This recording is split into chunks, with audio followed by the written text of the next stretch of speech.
तो आज हम पढ़ेंगे बीए 4 सेमेस्टर ज्योग्राफी का यूनिट नंबर 3। इसमें हमें पढ़ना है संसाधन, रिसोर्सेज। ठीक है, संसाधन को इंग्लिश में रिसोर्सेज बोलते हैं। तो आज हम यूनिट 3 में वही पढ़ेंगे। मानवीय आवश्यकताओं को पूरा करने वाले समस्त तत्व संसाधन कहलाते हैं। संसाधन अंग्रेजी के रिसोर्स शब्द का हिंदी रूपांतरण है, जो दो शब्दों से मिलकर के बना हुआ है, री प्लस सोर्स। री का अर्थ होता है पुनः या फिर बार बार, और सोर्स का अर्थ होता है स्रोत या फिर साधन। तो अतः किसी स्रोत का या फिर किसी तत्व का बार बार प्रयोग करना ही संसाधन कहलाता है। संसाधन वे स्रोत होते हैं जिन पर दीर्घ अवधि तक मानव समाज निर्भर होता है। अब इसको हम ऐसे भी बोल सकते हैं कि पर्यावरण में मौजूद वो सभी तत्व या स्रोत जिनसे मानवीय आवश्यकताओं की पूर्ति होती है, उन्हें हम संसाधन कह सकते हैं। अब ये तो था हमारा संसाधन का अर्थ। अब हम देख लेते हैं संसाधन की परिभाषा, मतलब विद्वानों के अनुसार संसाधन किसे कहते हैं। ठीक है, तो फर्स्ट है हमारा जिम्मरमैन के अनुसार, कोई वस्तु या पदार्थ तभी संसाधन कहलाएगा जब उसका उपयोग मनुष्य की किसी आवश्यकता की पूर्ति के लिए किया जा सके। इनके कहने का अर्थ है कि कोई वस्तु तभी संसाधन कहला सकता है जब उसका उपयोग मनुष्य करे या फिर मनुष्य की आवश्यकता के लिए वो काम आए। ठीक है, अब उसके बाद दूसरा है हमारा मेकनाल के अनुसार, प्राकृतिक संसाधन वे संसाधन हैं जो प्रकृति द्वारा प्रदान किए जाते हैं तथा मानव के लिए उपयोगी होते हैं। अब उसके बाद थर्ड है जेलेंस्की के अनुसार, संसाधन वे तत्व या गुण होते हैं जो मानवीय आवश्यकता को संतुष्ट करते हैं और उपलब्धियों तथा अपने संसाधन दोहन क्षमता के अनुसार लोगों के काम आते हैं। उसके बाद हमारा है फोर्थ जेम्स फिशर के अनुसार, संसाधन वह कोई भी वस्तु है जो मानवीय आवश्यकताओं और इच्छाओं की पूर्ति करता है। अब ये तो हो गई हमारी परिभाषा। उसके बाद हम देखेंगे संसाधन का वर्गीकरण। तो संसाधन को कई आधारों पर वर्गीकृत किया जाता है जो निम्नलिखित हैं। उनमें से पहला है पर्यावरणीय तत्वों के आधार पर वर्गीकरण।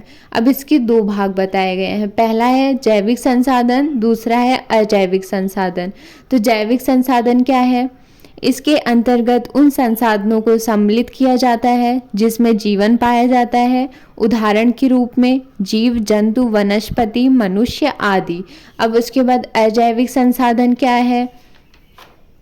इसे भौतिक संसाधन भी कहते हैं। इसके अंतर्गत वे सभी निर्जीव चीज़ें आती हैं जो पर्यावरण में मौजूद हैं, उदाहरण के रूप में भूमि, पर्वत, मैदान आदि। अब उसके बाद हम दूसरा देखेंगे उपलब्ध के आधार पर संसाधनों का वर्गीकरण। जिम्मरमैन ने 1964 ईस्वी में उपलब्धि के आधार पर संसाधनों के चार वर्गों में रखा था। पहला है उनमें से सामान्य सुलभ संसाधन। इसमें उन संसाधनों को सम्मिलित किया जाता है जो अधिकांश प्रदेशों में उपलब्ध होते हैं। मतलब इनमें उन संसाधन को सम्मिलित किया जाता है जो लगभग सभी प्रदेशों में पाए जाते हैं, उदाहरण के रूप में जल, उपजाऊ मिट्टी आदि। अब उसके बाद दूसरा है सर्वसुलभ संसाधन। वे संसाधन जो सर्वत्र सामान्य रूप से प्राप्त होते हैं। इसमें उन संसाधनों को सम्मिलित किया जाता है जो सभी जगह एक समान रूप से मिलते हैं, जैसे ऑक्सीजन। ठीक है, उसके बाद थर्ड है हमारा विरल संसाधन। इसमें उन संसाधनों को सम्मिलित किया जाता है जो सीमित क्षेत्रों में पाए जाते हैं।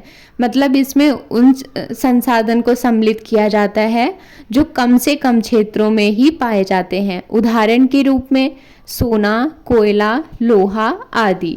अब उसके बाद चौथा है हमारा अद्वितीय संसाधन। इसमें उन संसाधनों को सम्मिलित किया जाता है जो विश्व में एक या दो जगह पर ही मिलते हैं। मतलब ये बहुत मुश्किल से मिलते हैं, जैसे उदाहरण के रूप में है क्रायोलाइट। ये एक ऐसा खनिज है जो बहुत दुर्लभ होता है, मुश्किल से मिलता है, किन्हीं किन्हीं प्रदेशों में ही केवल के पाए जाते हैं। उसके बाद थर्ड है हमारा नव्यकरणीयता के आधार पर संसाधनों का वर्गीकरण। अब इसमें फर्स्ट है परिवर्धनीय संसाधन, ऐसे संसाधन जिनके गुणों में वृद्धि करके लंबे समय तक इसका उपयोग किया जा सकता है। उदाहरण के रूप में मिट्टी और वन्य जीव। उसके बाद दूसरा है पुनर्प्रयोजनीय संसाधन। इसके अंतर्गत उन संसाधनों को सम्मिलित किया जाता है जिनका उपयोग बार बार हो सके। उदाहरण के रूप में सोना, चांदी, तांबा आदि। अब सोना चांदी को हम पिघला करके इसका वापस से यूज कर सकते हैं। उसके बाद थर्ड है अनव्यकरणीय संसाधन, ऐसे संसाधन जो एक बार उपयोग के बाद ही सदा के लिए समाप्त हो जाते हैं। मतलब एक ऐसा संसाधन जिनका उपयोग हम एक बार करें और ये हमेशा के लिए समाप्त हो जाते हैं, वापस से नहीं मिलते। उदाहरण के लिए कोयला, पेट्रोलियम आदि। अब उसके बाद चौथा है हमारा सनातन संसाधन, ऐसे संसाधन जो मानव उपयोग से कभी समाप्त ही नहीं होते।